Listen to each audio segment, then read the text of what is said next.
23 초등 B 4번 문제 가져왔습니다. 한번 보도록 하겠습니다. 가는 특수교사의 성찰일지의 일부이고, 와, 또 성찰일지도 쓰시네. 나는 수업 설계 노트이다. 물음에 답하시오. 성찰일지 한번 볼까요? 반려견과 친구 대기 수업을 진행함. 지우가 수업 시간에 강아지를 괴롭히고 강아지에게 위협적인 행동을 자주 함. 와따 이거 좀 교육이 필요하겠는데요. 그럼 밑에 볼게요. 지우의 부모 면담 내용. 이거 뭐 종상부네요. 종상부. 성찰일지가 아니고 종상부. 종합 상담 기록부라고 나중에 선생님들 이제 그 현장 오면 이제 쓸 것입니다. 지우의 부모 면담 내용을 보면 집에서 키우는 강아지를 학대함.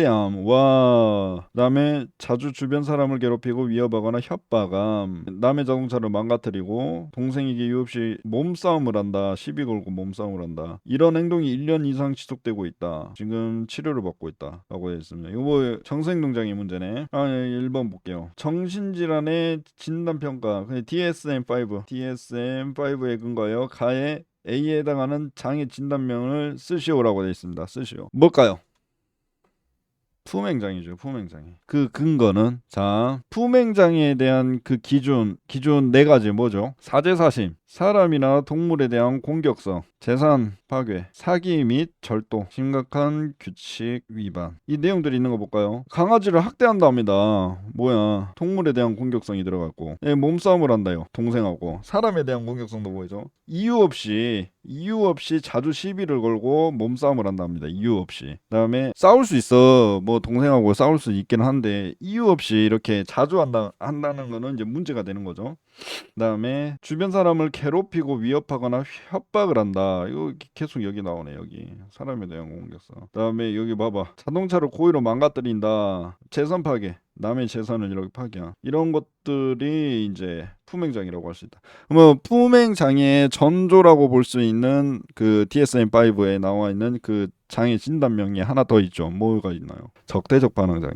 여기에 대한 기준은 이거는 화시보. 화난 민감한 행동, 그다음에 시비를 걸거나 반항하는 행동, 보복적인 행동. 품행장애는 뭐라고요? 사죄사심. 적대적 반항장애는 화시보.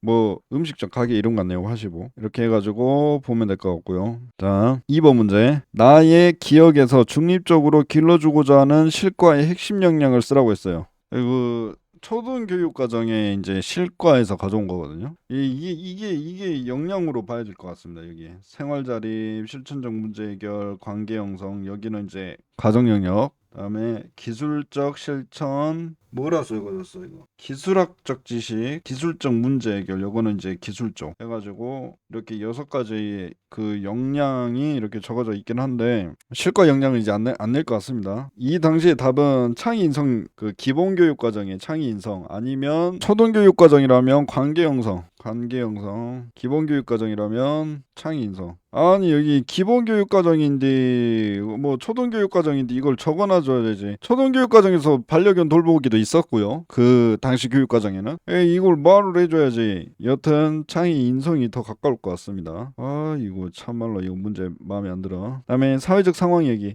제가 지난 20일 초등 A 4번 문제에서 이제 그 한번 전부 다 설명을 했어요. 사회적 상황 이야기. 설명문, 코칭문으로 나눠진다고 했죠. 코칭문. 그러면 설명문에서는 3가지 뭐라고 했죠? 설명문 그대로, 조망문, 긍정문 이렇게 있다고 했죠. 설명문은 그대로 이제 그 상황 그림을 설명을 해주는 것은 설명문이고 조망문은 이 글씨가 좀 안 예뻐서 제 목소리 잘 들어주세요. 조망문은 다른 사람의 관점이라고 했죠. 관점. 감정이 포함이 된다. 감정이 포함이 될 수도 있다. 긍정문은 설명한 내용을 강조하기 위한 거. 설명한 내용을 강조. 코칭문은 자기 코칭문, 청자 코칭문, 그다음에 팀원 코칭문이 있다고 했죠. 팀원. 코칭문은 부드럽게 학생의 행동을 안내를 해주는 것을 이제 코칭문이라고 했어요. 이제 자기 코칭문은 지시문이고, 청자 코칭문은 통제문, 팀원 코칭문은 협조문. 이렇게 되었다고 제가 지난 20일 초등 A 4번에 이제 설명을 했어요.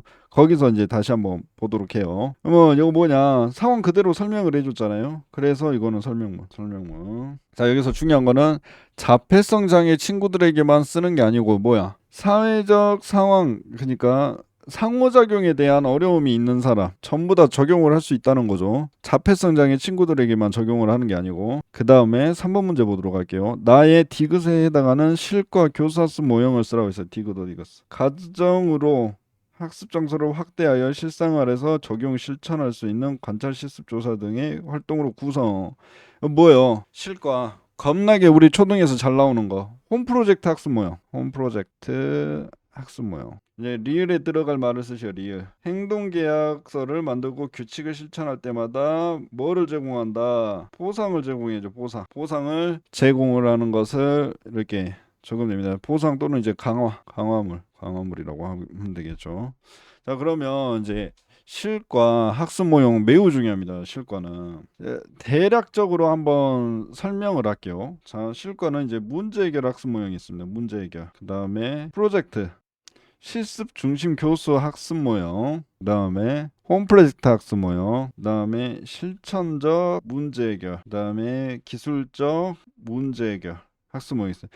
자, 문제 해결이라고 나온다. 단어가 문제 해결이라고 나온다. 이거는 이 교과뿐만 아니라 다른 교과에 있는 모형에도 다 포함이 되는 겁니다. 문제 해결이라고 되어 있는 것은 먼저 자료를 수집을 하고 그 자료를 통해서 대안을 설정을 하고 이제 대안을 적용하고 그다음에 일반화까지의 그 과정을 지나간다고 생각하면 돼요. 물론 이제 그 각 학습 모형마다 그 순서가 다르게 뭐 일반화가 빠진 것도 있고 이제 자료를 수집하지 않는 것도 있고 하긴 하는데 이게 주가 된다고 생각하면 돼. 문제 해결을 하기 위해서는. 그럼 이제 프로젝트는 그 문제 해결을 위한 내용이긴 하지만 뭐다? 산출물이 있어야 된다. 산출물.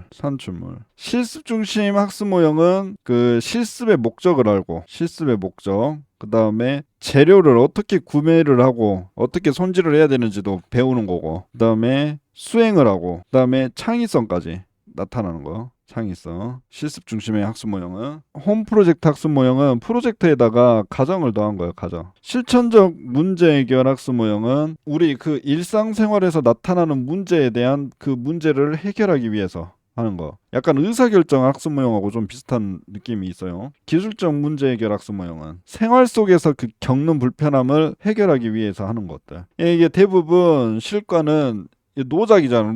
노작 교과이기 때문에 뭔가 해야 된단 말이에요.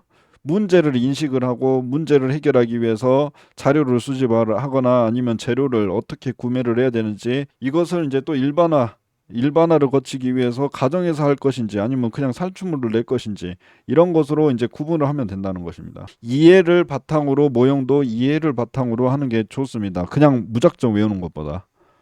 자, 그러면 여기까지 하도록 하겠습니다.